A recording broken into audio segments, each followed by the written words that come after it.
Alright guys, so today we're talking about another episode of the Yu-Gi-Oh! Penny Stock Market Watch. Gotta have all of those words in there because Yu-Gi-Oh! Market Watch is different than the Penny Stock Market Watch.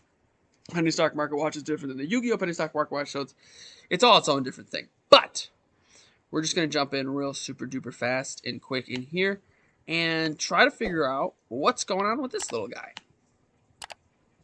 This is best selling, right? This can't be best selling. What did something happen?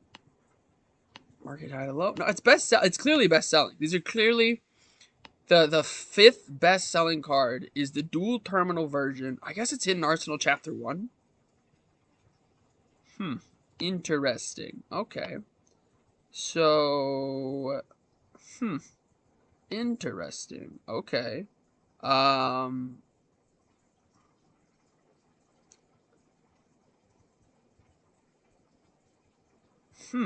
Interesting. Okay.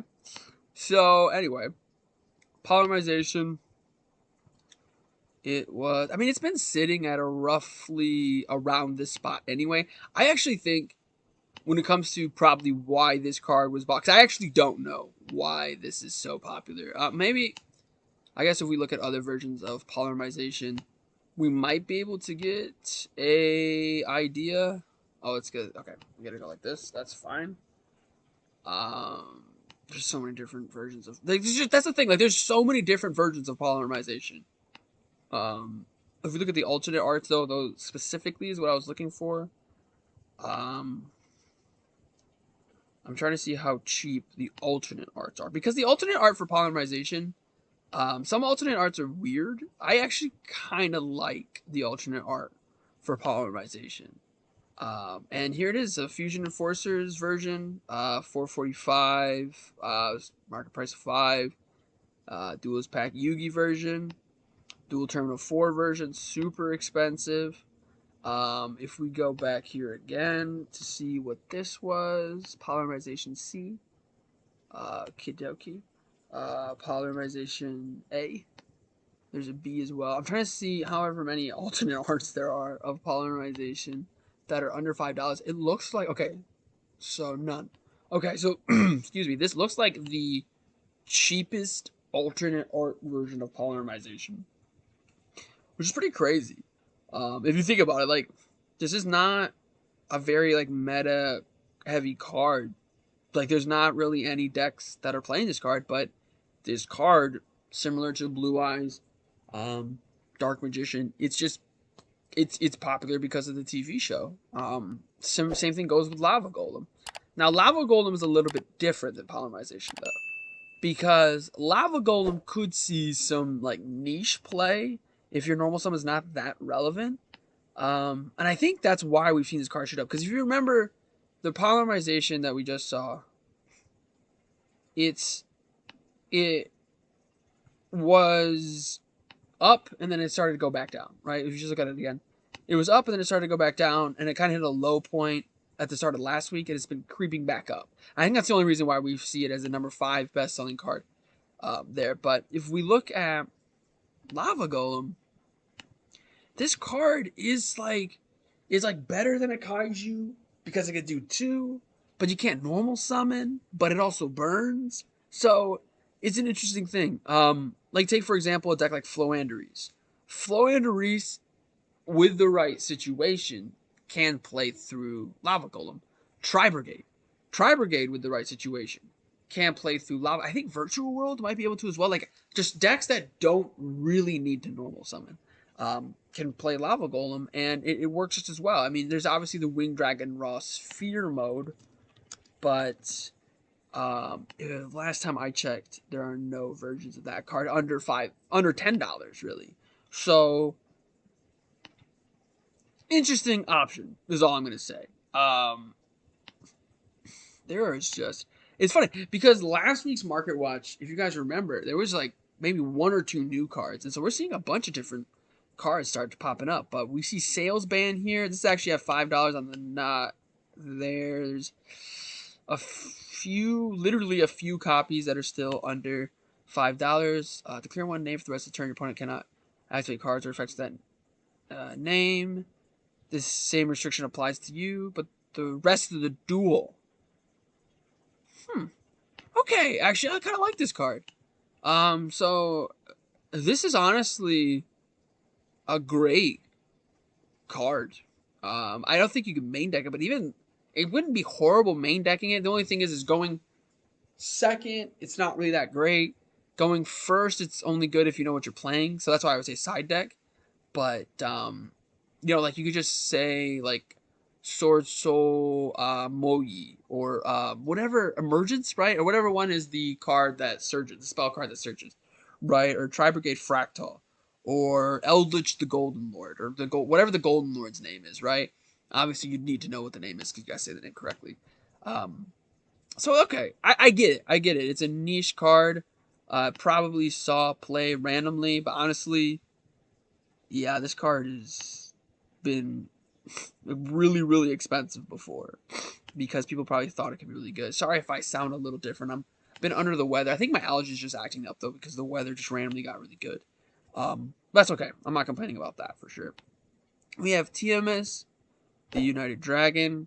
So if it says this in its name or in its text, it is going to be a good card to buy. It's not, even if it starts to do stuff like this where it's been going down. Let's see what it looks like across the month. Yeah, even over the last month it's been going down in price. It's still, the low point it was at was $4. I maybe it'll hit $3. I doubt it. It has no other printings as well. Will it be? Let's see. The pre-sales were like $17. Uh, no, 17. Is that right? That can't be right. That has to be a bug. That says 17 again. That has to be a bug. Why is it? I'm not sure. But will it be that high again? Probably not, right? But it might be. The biggest thing with cards like these, just in general, I know I make fun of them, like the Dark Magician decks, the Egyptian God decks, the Blue Eyes decks. I know I make fun of them because they're not very good, but they and the decks aren't very good that they're in, but they are popular and they're worth money because the casual player base buys them. But we saw what happened with Magician Souls, right? Like it doesn't take much for, like, say you send one spellcaster or spell trap that matches Dark Magician from your hand or face up on the field, it's graveyard, special summon this card from your hand. During your main phase, you can fusion summon fusion monsters from the next using monsters from your hand or field as material, but including at least one spellcaster monster. So this is a Macabre, right? In like Shaddolls. I don't really think that's the best way to do that, but you can send a dragon. I think because all the Shaddol monsters are spellcasters, right? You can send any Shaddol, like Wendy, or let's see, Beast, to the graveyard. I think that since it says it's sent its cost, it might not get its effect, right? Special summon this card, and then fusion summon if you don't draw the invocation. Or let's say your opponent goes, like, let's say you go Meltdown, add Alistair, normal summon Alistair, they ash it. You have this card in your hand, you send the Alistair to the graveyard, you special summon this card out, you can fusion summon a construct using a Shaddol monster in your graveyard or your hand, or you can just have this monster on the field even though it's only a 2800 B stick. Like, it's not good. That's not a good thing. Like, don't do that. I'm not saying to do that. I'm only giving you a suggestion of a somewhat meta deck that could use this card. And if there's a better interaction than that out here for this deck and this card in the later future, it could be worth a lot of money. So, and the reason why it's a solid bet is because it's at the end of the day, Dark Magician is still probably going to run it. Right, so just something to keep in mind. I know it's on the higher end side. This is the penny stock market watch. Okay, we like the 32-cent cards that are gonna be worth $10. In a year. That's what we're looking for. We're not looking for the $5 cards that are gonna be worth $6, but it is something still worth mentioning. Branded Opening. I think that's a new card here. Another Dual Devastator, Obelisk. We talked about that card last week. The Map is back. I'm kind of curious about Floowandereeze. Kind of want to look into that, like see what that looks like. M-Pens are 7s. No, this is the big thing here. This was the reason I didn't build the deck. And I'm really upset about this because I saw it when the card was 36 and then it turned into 70 and now it's Yeah, it's this card has just been. We'll go to the cheap version. All over the place. Like honestly, all over the place. Like okay, obviously it was $13 a year ago. Okay, so don't live in the past, right? Even 6 months ago, it's still $20. And then also been a Floandries. Uh, it's just it's been floating around like the lower 40s. Even if you were able to get it here, 46, 47, that still would have been good. But you only need one and it's searchable, right? That's why you only need one. This card has always been cheap. Let me check out this guy as well. I'm just curious because I don't just like talking about cards specifically. I think I zoomed in on accident. Um, hmm. I don't like just talking about cards specifically that are good, but also decks that could be very good. And so this is a 68-cent card. 89, 90 cents, $1, right? And so then we go all the way back to here, and we see map. You do need a play set of maps, unfortunately. That's going to run you about $12. You do need at least 2 M pens. I think 2 is the optimal amount. We should check this before we go crazy because this card might not be cheap. Okay, cool. There's a lot of versions of this. This is 4 cents. Okay, perfect. Floandries. If you're looking for a budget deck, that actually is kind of fun, but not like it's not like, oh, he's playing that deck. You know, it's not like Sword Soul. It's not like Adventurer Plus, right? It's not like those kind of decks. But it is still going to be able. I legitimately think it could win a regional. Like if you know MCO 40, Lithium 2300, or you know whatever other Yugi tuber that you watch that talks about regional results or YCS results or remote duel results, I could very easily see Floandries being in that top spot. Now, the final card I want to look at. I actually just sold mine because I'm not playing this deck. I'm still trying to make Salomon great work. So wish me luck on that. You're looking at about 25, 26 for playset of D Shifter. So we're looking at, $27 for a playset of D Shifter. And then you're looking at $70 for the Ryza. We're already at about 90. I just mentioned the map and M-Pen. The map was like 9. M-Pen was like 9. But it was 9 for 1. So it was like 18, 27. It's like a little over 100. So we're looking at about maybe $150 for Floandries, which honestly, it's not that bad. Like, yeah, that's almost a Nintendo Switch, but like, it's really not that bad. For like a very competitive Yu-Gi-Oh deck, Floandries will get you there. Emergence was the name of the card, by the way. This was the trap card that I was just talking about that you could hit. Interesting that Sword Soul cards, because I feel like okay, this card. The only reason this card's here is because it just dipped under the 5. Okay, that makes so much sense. Because I was literally just about to say, I feel like Sword Soul is kind of taking a step backwards. I think that it's just another one of those decks that we thought was going to be great. We thought was going to take over the game. Tier 0 confirmed. It didn't. I firmly believe, and I might sound like an idiot saying this, I don't know if it's possible for there to be another Tier 0 deck.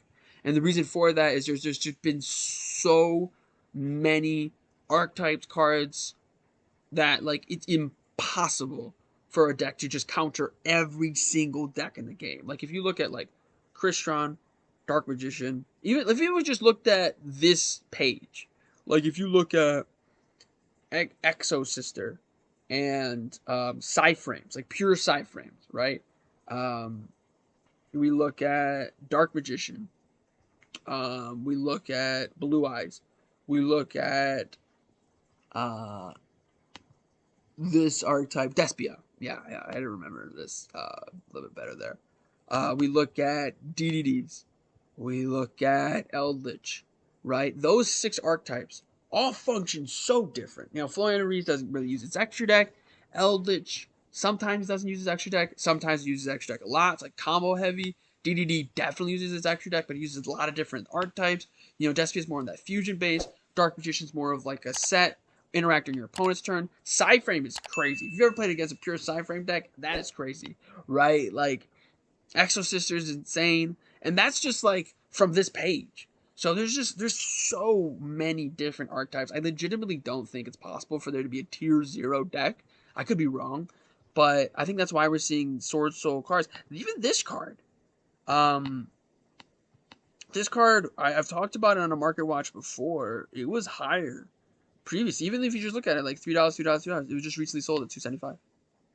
So Sword Soul, I don't think it's budget. Like if we actually look at Sword Soul, you're just in general, you're still okay. All right, very, very mature TCG player. If you just look at Sword Soul in general, Moyes are still 20, and this is $7. Kind of. Actually, not the most expensive. Now, let me make sure I spelled this right. Yeah, I did. Yeah, ECC. Right. So, like, it's still a very expensive deck. It's still nowhere near budget. But just keep in mind, just keep your eye on this deck because as the ban lists come out, as the Megatins come out, this archetype could become a very solid, like where we see Tri Brigade now, where we even see like Salamangreat, like I was just talking about. Even Eldritch. Maybe not as good as Eldritch is now. Like Eldritch has been good for like almost 3 years, right? I don't think Sword Soul is going to be that as good as okay, let me see if I can say this right the way I want to in my brain. I don't think Sword Soul in 3 years will be as good as Eldritch is right now, if that makes sense. But I think it could be very good still, right? And it's just something to keep in mind. But let me know what you guys think. What cards under $5 are you most interested in? I'm just excited that there's new cards. There's Salesman and TMIS is moving and Sword Soul cards are dipping in here and Lava Golem and the alternate arts. So it's exciting. The Yu-Gi-Oh market is changing and fluctuating, and that's always good to see because if the market is fluctuating, that means the game is fluctuating. And we're getting closer and closer to playing IRL officially, like official YCSs and regionals, and nationals hasn't been canceled yet. So keep your fingers crossed there. I know invitations have already been going out in my region, so it's just exciting. It's an exciting time to be a Yu-Gi-Oh player. But let me know what you guys think in those comments down below. Make sure you guys click that like button to show your support for the channel. Subscribe for even more content. But most importantly of all, have a good day.